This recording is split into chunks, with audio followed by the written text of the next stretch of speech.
درود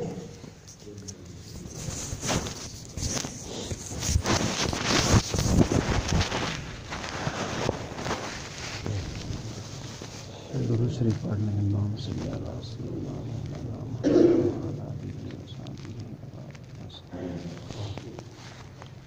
اعوذ باللہ من الشیطان الرجیم بسم اللہ الرحمن الرحیم قل للمؤمنین یغضوا من ابصارهم ویحفظوا فروجهم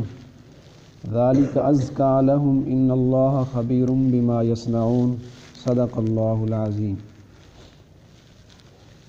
اے نبی صلی اللہ علیہ وسلم، آپ مومنوں سے یہ کہہ دیں، مومن مردوں کو یہ بتا دیں، یغضوا من ابصارہم، کہ اپنی آنکھوں کو وہ جھکا لیا کریں، ویحفظوا فروجہم، اور اپنی شرم گاہوں کی حفاظت کریں، ذالک ازکی لہم، اسی میں ہی ان کے لیے پاکیزگی ہے، ان اللہ خبیر بما یصنعون، بے شک اللہ خبر رکھتا ہے ان کاموں کی جو یہ لوگ کر رہے ہیں۔ سورۃ نور آیت نمبر 30 ہے۔ اس میں اللہ رب العزت ہمیں دو باتوں کو حکم دے رہے ہیں۔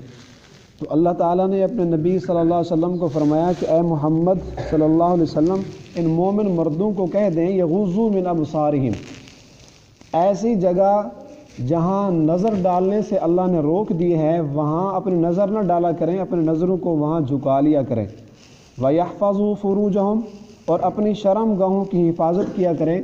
ان کو چھپا کے رکھیں تاکہ کوئی ایسا آدمی نہ دیکھ لے جس کے لیے شرم گاہ دیکھنا حلال نہیں ہے، غیر محرم سے اس کو چھپا کے رکھیں، ذالک ازکی لہم، انہی دو کاموں میں، آنکھوں کو جھکا لینے میں اور شرم گاہ کو چھپا لینے میں ہی آدمی کے لیے پاکیزگی اور طہارت ہے۔ ان اللہ خبیر بما یصنعون، جو آدمی اپنی آنکھوں کو چھپا لیتا ہے اور شرم گاہ کی حفاظت کرتا ہے اللہ اس سے بھی باخبر ہے، اور جو آدمی نہیں چھپاتا، اپنی آنکھ کو چوری چوری غلط جگہ میں استعمال کرتا ہے یا شرم گاہ کی حفاظت نہیں کرتا، اللہ تعالیٰ اس سے بھی باخبر ہے۔ یہ آیت کا ترجمہ ہے سورۃ نور میں اللہ رب العزت نے ہمیں غض بصر کا حکم دیا، یعنی ایسی جگہ جو اللہ پاک نے دیکھنے سے منع فرما دی ہے وہاں نظر نہیں ڈالنی، یعنی غیر محرم عورتیں، اسی طرح عورتوں کے لیے غیر محرم مرد، اگر وہ کبھی سامنے آ جائیں، ان پر نظر پڑ جائے تو فوراً اپنی آنکھوں کو جھکا لینا چاہیے، جس کو ہم کہتے ہیں بد نظری۔ اللہ رب العزت نے ہمیں بد نظری سے منع فرمایا ہے، اپنی آنکھ کو محفوظ رکھنا ہے۔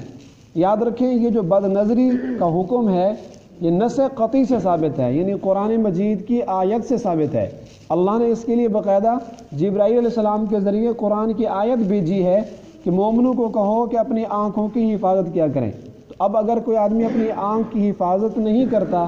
تو گویا کہ وہ نص قطعی کی مخالفت کر رہا ہے، قرآن مجید کی آیت کی خلاف ورزی کر رہا ہے۔ اور حدیث پاک میں آتا ہے، آپ علیہ السلام نے فرمایا النظر سہم من سہام ابلیس، یہ جو آنکھ ہے، یہ جو دیکھنا ہے، یہ شیطان کے تیروں میں سے ایک تیر ہے۔ یہی ابتدا ہوتی ہے زنا کی اور غلط کاموں کی، سب سے پہلے جو ابتدا ہوتی ہے وہ آنکھ سے ہی ہوتی ہے۔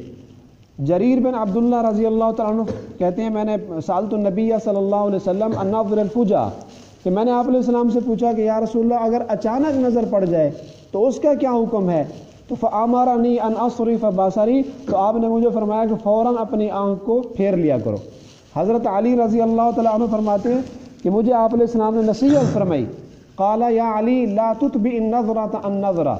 کہ ایک نظر کے پیچھے دوسری نظر نہ لگاؤ، یعنی اگر ایک جگہ کہیں آپ کی نظر ایک دفعہ پڑ گئی ہے، کسی غیر محرم کو آپ نے دیکھ لی ہے تو فوراً اپنی آنکھ کو واپس کر لو، دوبارہ اس جگہ پر نظر نہ پڑے۔ فَإِنَّ لَكَ الْأُولَى وَلَيْسَتْ لَكَ الْأُخْرَى، کہ یہ پہلی نظر تو آپ کے لیے تھی، دوسری آپ کے لیے نہیں تھی، وہ آپ کے خلاف ہے۔ تو اس میں ہمیں اللہ پاک حکم دے رہے ہیں کہ اپنی آنکھوں کو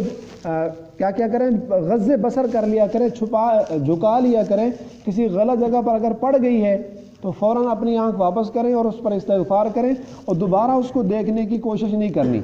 ایک حدیث میں ہے، آپ علیہ السلام نے صحابہ کرام کو خطبہ دیا، فرمایا ایاکم والجلوس فی الطرقات، کہ اے میرے صحابہ راستے میں نہ بیٹھا کرو، راستوں میں بیٹھنے سے بچا کرو۔ تو صحابہ نے کہا یا رسول اللہ یہ کیسے ہو سکتا ہے کہ ہم تو وہاں بیٹھ کر باتیں کرتے ہیں اور آپس میں ہمارا وہاں راستوں میں ہی بیٹھنا ہوتا ہے اور کوئی جگہ ہی نہیں ہے. تو آپ نے فرمایا فَإِنْ أَبَيْتُمْ، اگر تم انکار کرتے ہو اس کے علاوہ کوئی چارہ نہیں ہے، فَآتُوا الطَّرِيقَ حَقَّهُ، پھر راستوں میں بیٹھا کرو ایک طرف ہو کر، لیکن راستے کے حق بھی ادا کیا کرو. تو صحابہ کرام نے کہا یا رسول اللہ ما حق الطریق، تو پھر راستے کا کیا حق ہے؟ تو آپ علیہ السلام نے فرمایا 6 حق ہیں. پہلا حق ہے غض البصر، کہ جب آپ راستوں میں بیٹھے ہوں تو اپنے آنکھوں کو جھکا کر بیٹھیں، ادھر ادھر آنکھیں نہ گھماتے رہا کریں، ان کو غلط نہ استعمال کیا کریں. اور علماء نے یہ بھی لکھا ہے کہ ہمارا یہ جو سارا وجود ہے، یہ سارا جسم ہے، اعضاء ہیں، یہ ہمارے ذاتی ملکیت نہیں ہے، یہ اللہ تعالیٰ کی دی ہوئی چیزیں ہیں. اگر ہم نے اس میں خیانت کی اور ہم نے اس کو صحیح استعمال نہ کیا تو ہم خائن ٹھہرائیں گے کہ ہم نے امانت میں خیانت کی ہے. جیسے کہ قرآن مجید میں آتا ہے یا